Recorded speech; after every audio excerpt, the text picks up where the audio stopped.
आज ही Doubtnut app download करें। Doubtnut पर होगा अब आपके सभी मैथ्स, केमिस्ट्री, फिजिक्स और बायोलॉजी डाउट्स का सफाया। बस अपने क्वेश्चन की फोटो खींचो, उसे क्रॉप करो और तुरंत वीडियो सोल्यूशन पाओ। Download now. तो एक सॉलिड सिलेंडर जिसका मास एम और रेडियस आर गिवन है, ये एक रफ इंक्लाइन सर्फेस में प्योर रोलिंग कर रहा है। उसका इंक्लिनेशन थीटा है। The coefficient of the friction between the cylinder is inclined is mu. Then friction force is always mg न्यू cos थीटा। ना, गलत बिल्कुल। ये तभी होगा जब लिमिटिंग फ्रिक्शन फोर्स लग रहा होगा। ठीक है। Friction is a dissipative force. ना, ये भी गलत है। ठीक है।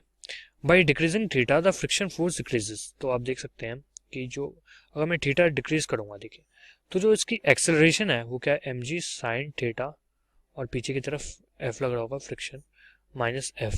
तो ये जो अगर मैं थीटा कम करूंगा, देखिए इस आगे की तरफ जो है एक्सेलरेशन कम हो रही है। अगर एक्सेलरेशन कम हो रही है तो उसकी, अगर प्योर रोलिंग का केस है तो उसकी एंगुलर एक्सेलरेशन भी कम हो रही है। एंगुलर एक्सेलरेशन कम होने का मतलब है कि अब जो इसको टॉर्क है वो कम चाहिए। टॉर्क क्या है एक्चुअली? टॉर्क है इस पे एफ इंटू आर लग रहा है ना। टॉर्क यही तो है जो कि इसको रोटेट करा रहा है। फ्रिक्शन है वो जो कि इसको एंगुलर एक्सेलरेशन प्रोवाइड करा रहा है। तो एफ आर मेरे को कम चाहिए, यानी कि फ्रिक्शन मेरे को कम चाहिए, यानी कि फ्रिक्शन फोर्स डिक्रीजेस। ये बिल्कुल ठीक है।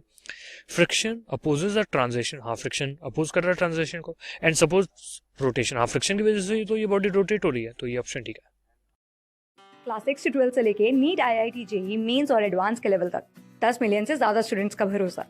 आज ही डाउनलोड करें डाउटनेट ऐप या व्हाट्सएप कीजिए अपने डाउट्स 8400 400 400 पर।